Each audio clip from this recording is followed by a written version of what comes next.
Nag-ikot ang MMDA sa ilang lugar sa Parañaque, Pasay at Taguig. Yan ay matapos makatanggap ng ilang ulit na reklamo sa President's Hotline tungkol sa maling pagparada. Nakatutok si Oscar Oida. Kahit umuulan, tuloy ang bantay sa gabal operations ng MMDA Special Operations Group Strike Force. Kabilang sa mga pinunteriya, ang President Avenue 4th Estate Subdivision sa Parañaque na inuulan din umano ng violators. Ilang sasakyang unattended at illegally parked pa ang inabutan, kaya kaliwat kanan ang nangyaring hatakan.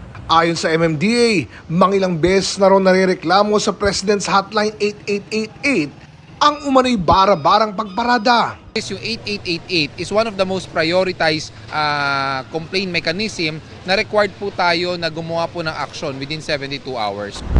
Nasampula naman sa may Naiya Road sa Parañaque pa rin ang mga tindahan. Ginawa kasi nilang imbakan ng gamit ang mga bangketa, kaya pinagkukuha ang mga ito tulad ng kariton, sampayan at kung ano-ano pa. Tinikitan din ang mga nakaparada ng alanganin.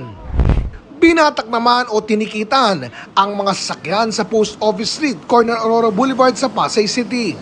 Wala ring kawala ang ilang tindahan, pati ang Lotto outlet na yan na nakapwesto sa mismong bangketa.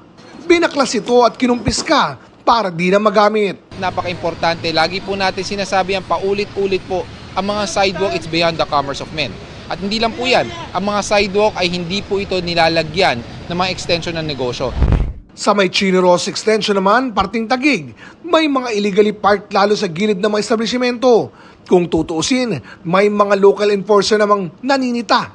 Yun nga lang, kapag wala na sila, babalik na naman ang mga pumaparada ng alanganin. In fairness, nababawasan. However, as I said, kailangan pa rin po natin ng strong collaboration, hindi lang po sa ahensya po natin sa MMDA, but also down to the barangay level. Para sa GMA Integrated News, Oscar Oida, nakatutok, 24 oras.